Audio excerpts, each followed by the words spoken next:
Welcome. Today we're doing something I have been wanting to give you for a while, a full dedicated practice for the hip flexors and psoas.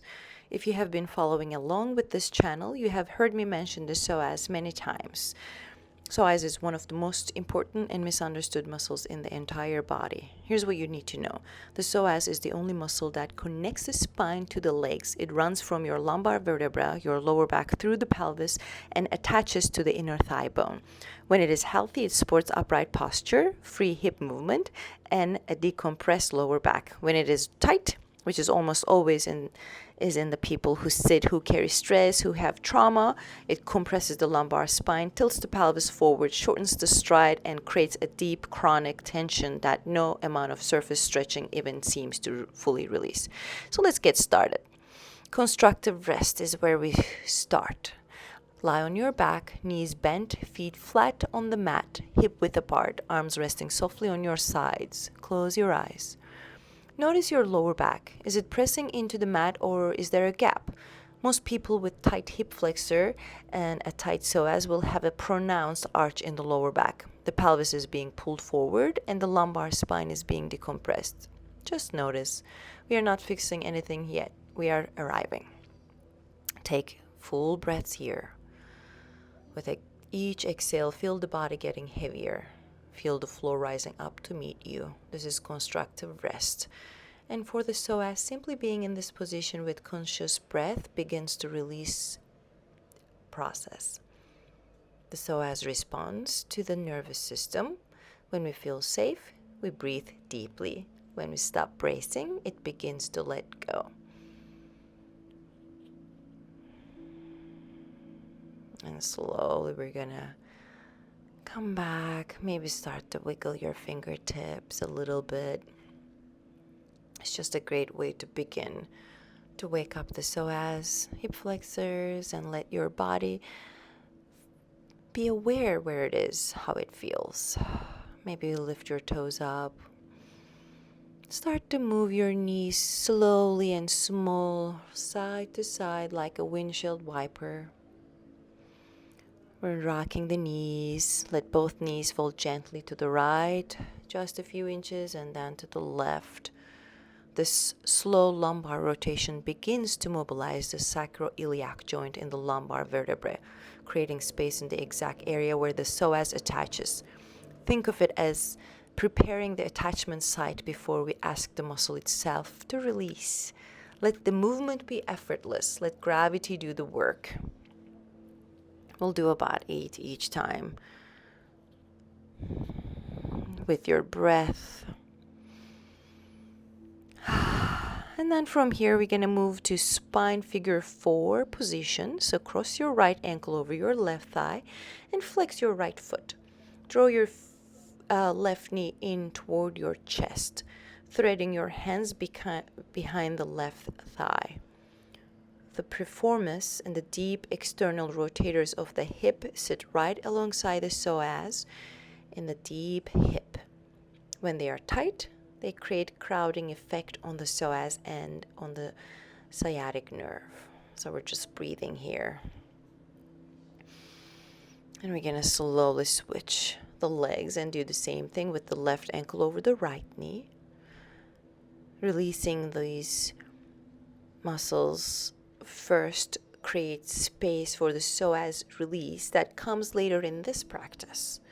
Feel the deep outer left hip opening. Hold for a few breaths here. Let it deepen with every exhale. Notice the difference between the sides.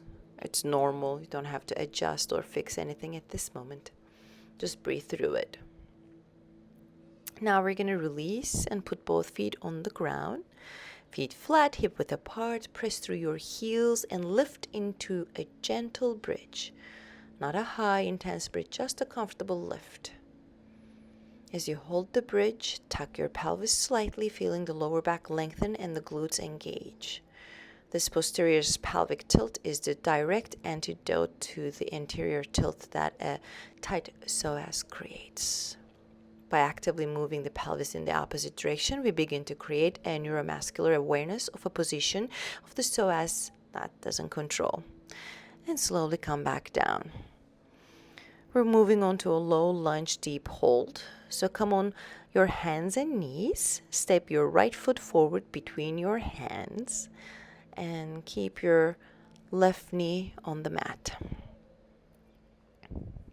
Place a folded blanket under it if it needs a more comfort. Now sink your hips forward and down. Find the deepest comfortable position and hold there. You can also use yoga blocks under your hands if your hands doesn't reach to the floor. If it's too tight, it may be a little hard to put the fingertips on the floor. This is the primary psoas stretch. The left psoas is being lengthened here as the left hip extends behind you. And here is the key. Most people rush this stretch. So we're going to hold it for 20 to 30 seconds. And then slowly move back. Shake your hips if you need to before you move your left ankle between your hands. Psoas is a deep, dense, neurologically complex muscle. It takes time to release. That's why we're here for 20 to 30 seconds for each side. Breathe into the front of the right hip. With each exhale, imagine the psoas softening, releasing the grip on the lumbar spine, letting the pelvis drop a little lower, and breathe. Beautiful work. And slowly coming back out of it. Shake your hips if you need to. And from here, we're moving to a low lunge with quad stretch. So stay on your low lunge on your right ankle in between your hands. If you feel stable, reach your left hand back. Your right hand, my apologies, and grab a hold of your left ankle. Drawing the heel toward your glute as best as you can. If not, just breathe. Wherever you are, you can also use a yoga strap to loop it around your ankle if holding your ankle with your hand is too intense for today. And just gently releasing it so we can repeat it on the other side. And this time, left ankle is going to move in between your hands. And shift the hips forward. And grab a hold, if you can, on your right foot or ankle. Hold the foot tight, lightly. Don't force it. Keep your front knee stable. If balance is challenging, keep the back hand on the floor. Taking a couple of breaths before we release it. And move back onto all fours before we move to our lizard pose. Let's bring the right ankle again in between your hands. And from your lunge position, walk your right foot to the outside of your right hand. Both hands on the floor if possible. You can also use a yoga block here. And sink your hips forward and down. I feel comfortable enough to go to my elbows, so if you feel that, you can also follow along. Lizard pose takes the hip into a deeper external rotation than the standard low lunge, creating a more intense opening of the hip flexors, the inner growing, and the deep hip rotators simultaneously. And slowly we're going to come out of this pose to move into the other side. Left foot comes into the lunge and walk it outside of your mat. And again, you can be on your yoga blocks, on your hands, or like me, on your elbows, whatever feels comfortable. Let the hip crease melt toward the floor.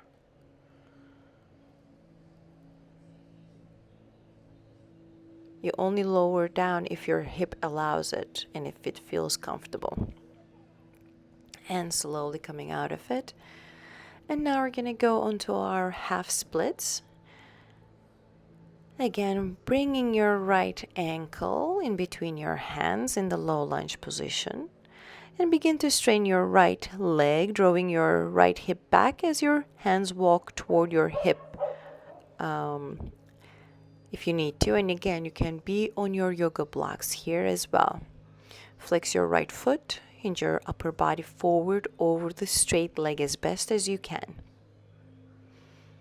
Beautiful deep breath here. You can micro bend your knees if you need to. Gently releasing to move to the other side. And now moving the left ankle in between our hands from the low lunge position into a half split. Half splits, also called Ardha Hanumanasana, creates a deep hamstring stretch while also lengthening the hip flexor of the back leg. The hamstrings attach to the sitting bone of the pelvis, and when they are tight, they pull the pelvis into a posterior tilt that creates a tug of war between the tight psoas pulling the other way. And now we gently release it. Now, one of my favorite poses, pigeon pose. So from hands and knees, you're going to move your right foot, right knee toward the right wrist, and left foot toward the left wrist, if possible, or you can bring that ankle closer to your hips. Extending the left leg back, square hips, and if you feel okay to lower your body down, you go down. If not, you can stay on your hands, your elbows, whatever works for you today. Place a pillow under the right hip if it doesn't reach the floor, no problem. Pigeon is the deepest hip flexor and external rotator stretch available in yoga. We have built up to it through the entire practice today with the figure 4, low lunge, the lizard, half split, so your hips should be ready for it. Taking nice deep breaths.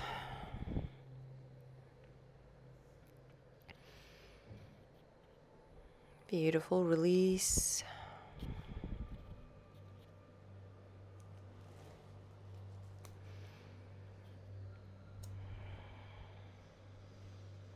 Listening to your body.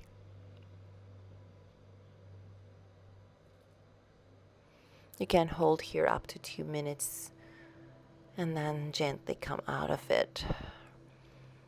Coming out of it is tricky, so take your time. You can wiggle your hips, shake your leg, whatever you need to do before you move on to the other side.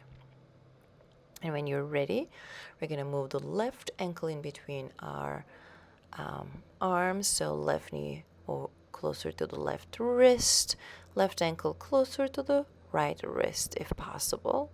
And again, you're just going to breathe deep, keep your hips square. Let the breath do the work. Let the hip drop with every exhale. This is where the real release happens in the long, patient hold. And if it's too uncomfortable again, put a pillow under your hips, stay a little bit more lifted. Hold it for 60 seconds instead of 2 minutes. Hold it for a minute.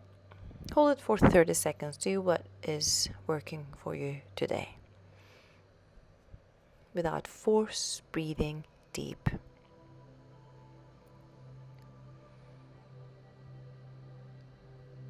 After our psoas pigeon stretch, we are going to move to my second favorite pose of yoga, spine twist. So know that it's coming up, so maybe that'll help you to feel the ease here. And whenever you're ready, slowly come out of this position again. Wiggle your hips, shake your leg, whatever you need to. Just feel your body. And slowly come onto your back. And you're going to draw your right knee in and let it fall across your body to the left. So extend your left leg. Open your right arm wide and turn your head right.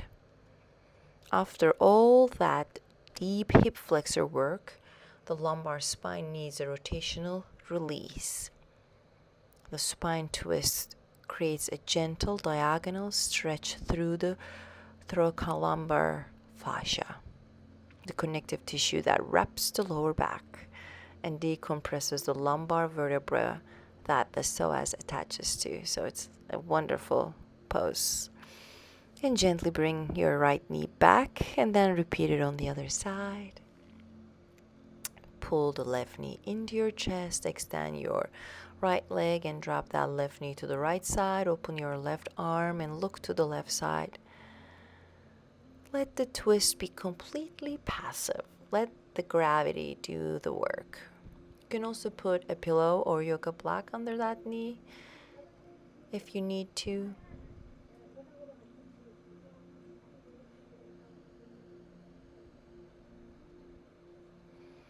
And whenever you're ready, you're going to gently bring the knees back. We're going to move to a happy baby. So hug both knees in and reach up to hold the outer edges of your feet. Let your knees fall wide toward your armpits. Rock gently side to side.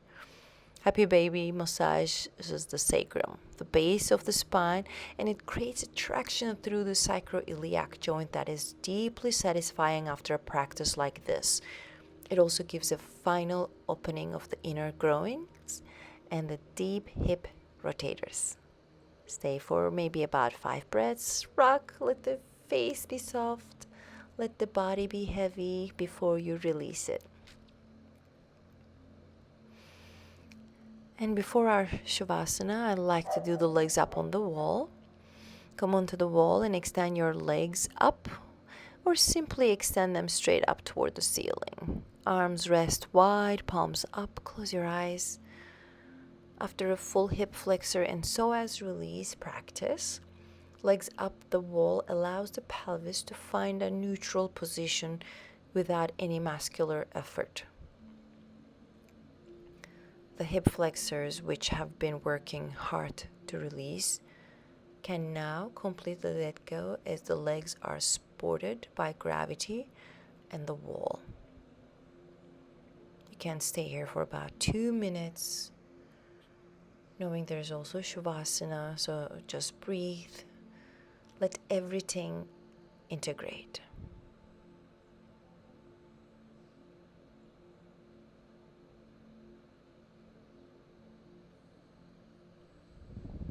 You can also choose to just stay here if you don't want to go into a Shavasana, and continue to rest and feel your body.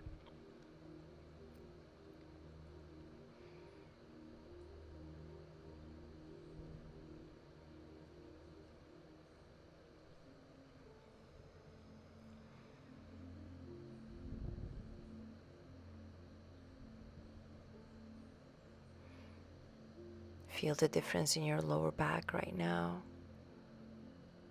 Feel how the lumbar spine is resting against the floor. For many people, this will feel different, flatter, longer, more released than when we started.